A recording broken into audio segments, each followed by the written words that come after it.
Inua mikono mpaka kule nyuma kabisa, mpaka nyuma kabisa kule. Nyosha mikono hapa, elekeza hapa, elekeza hapa.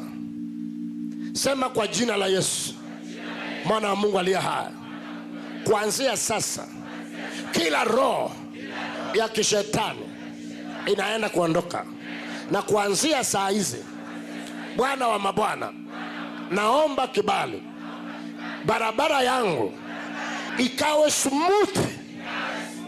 Nyosha mikono hapa. Utafanya hivi, hiyo ni kupasua njia, hiyo ni kuachilia moto kwa anga yako. Fagia tena, fagia tena, fagia tena, fagia tena, fagia tena. Ya 4, ya 5, ya 6, ya 10, 13, 15, 20, 21, 22, 23, 24, 25. Aya.